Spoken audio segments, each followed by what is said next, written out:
Hello students, welcome to स्नीता study centre. Students, हमने पिछले टॉपिक में पढ़ा था हिमालय के बारे में।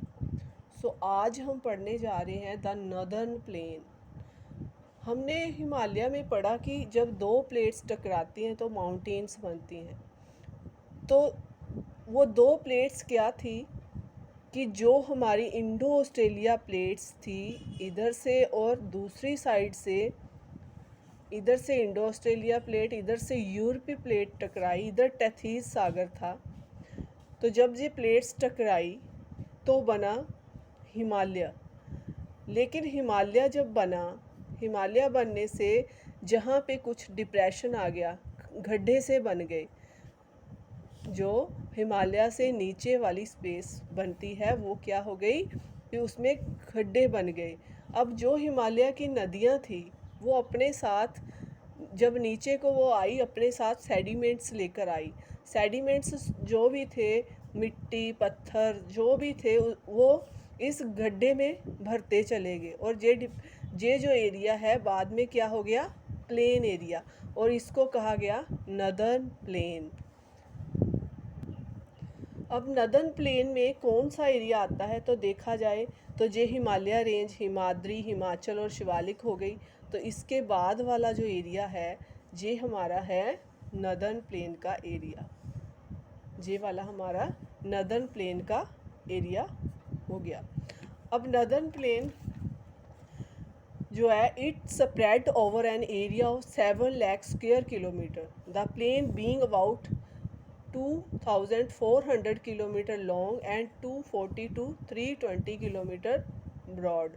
कि लॉन्ग कितना है जी, 2400 किलोमीटर लॉन्ग है, और जो इसकी विड्थ है 240 से 320 किलोमीटर तक है। अब 240-320 वही कि कहीं ज़्यादा एरिया आता है और कहीं कम एरिया आता है, इसलिए इसे ऐसे लिखा जाता है।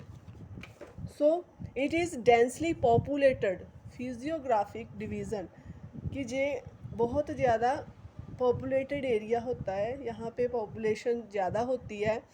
With rich soil cover combined with adequate water supply and favourable climate, it is agriculturally A productive part of India.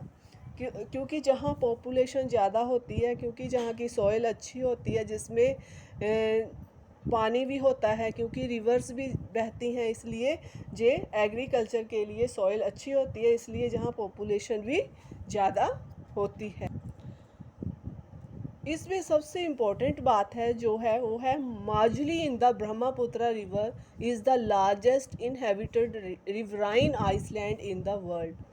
अब माजुली जो है विश्व का सबसे बड़ा रिवराइन आइसलैंड है, जो कि ब्रह्मपुत्र नदी के ऊपर बनता है। अब ब्रह्मपुत्र नदी है वो रिवराइन आइसलैंड के बारे में अगर हम जाने तो कोई भी रिवर है जब आती है तो ऊपर से जब आएगी वो पूरी फुल वेलोसिटी के साथ आएगी, लेकिन नीचे उसकी वेलोसिटी है जो कम हो जाती। जब नॉर्दर्न प्लेन में आती है तो उसकी वेलोसिटी है जो कम हो जाती, क्योंकि वो प्लेन एरिया होता है। तो जहाँ आकर क्या हुआ कि जो वो अपने साथ सैंडीवेट लाई थी वो थोड़ा थोड़ा कहीं ना कहीं जमना शुरू हो जाता है, रुक जाता है, कोई चीज़ें वहीं इकट्ठा होना शुरू हो जाती, फिर और आता है वो भी, इससे वो जो स्पेस है ऐसी हो जाती है और रिवर इधर को या इधर को बह जाती है।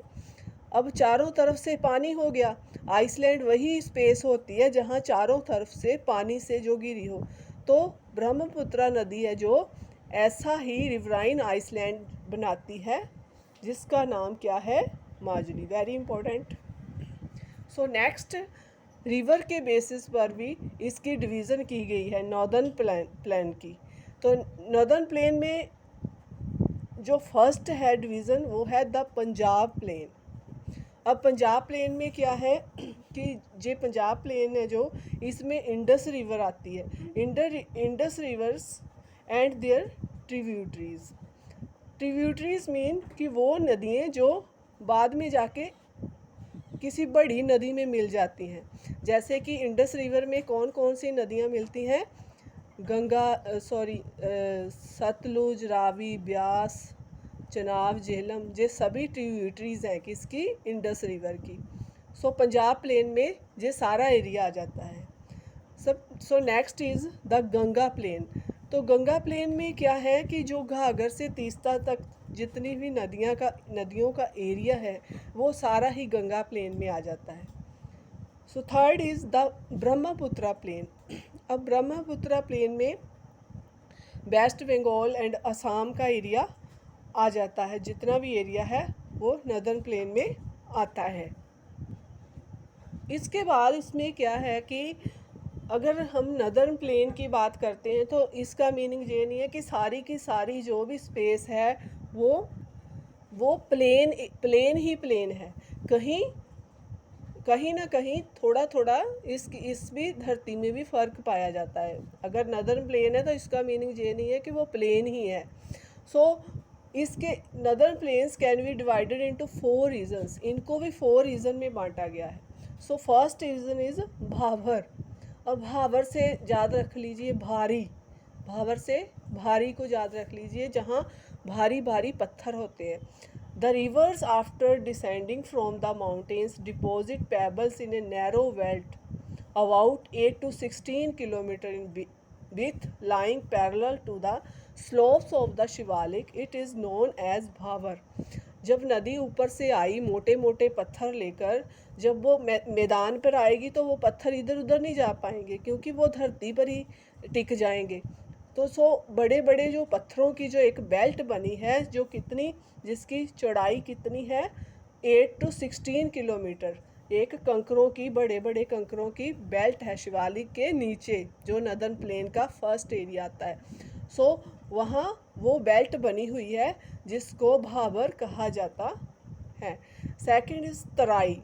उसके बाद आता है, अब भावर में क्या हुआ कि जहाँ पानी में पत्थर आ गए तो नदी जो होगी वो दिखेगी नहीं क्योंकि पत्थर है, पानी जो होगा बीच में होगा और ऊपर पत्थर होंगे। लेकिन जब तराई में आएगा तो वो पत्थर है जो वो नहीं होंगे लेकिन पानी ही पानी होगा। South of this belt the stream and river re-emerge and create a wet, swampy and marshy, thicky forest region full of wildlife। अब क्या हुआ कि जब उस तरफ से आगे पानी आया तो रिवर फिर दिखने लग जाती है। पत्थरों में रिवर नहीं दिखेगी, आगे रिवर दिखने लग जाएगी और जो धरती है वो बहुत ज़्यादा गीली होगी, दलदली होगी और वहाँ पे हरियाली भी होगी। ऐसा एरिया बन जाता है, उसको कहा जाता है तराई। दिस वॉज ए थिकी फॉरेस्ट, जहाँ पे ज़्यादा जंगल पाए जाते हैं। और इसमें से इम्पोर्टेंट क्या है कि इस रीजन में दुधवा नेशनल पार्क है जो वो पाई जाती है। और दुधवा नेशनल पार्क कौन सी स्टेट में है? उत्तर प्रदेश में। सो नेक्स्ट पॉइंट इज़ भांगर।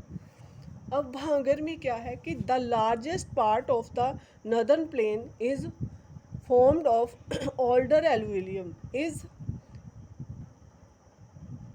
it lies above the footplains of the rivers and presents a terrace-like features.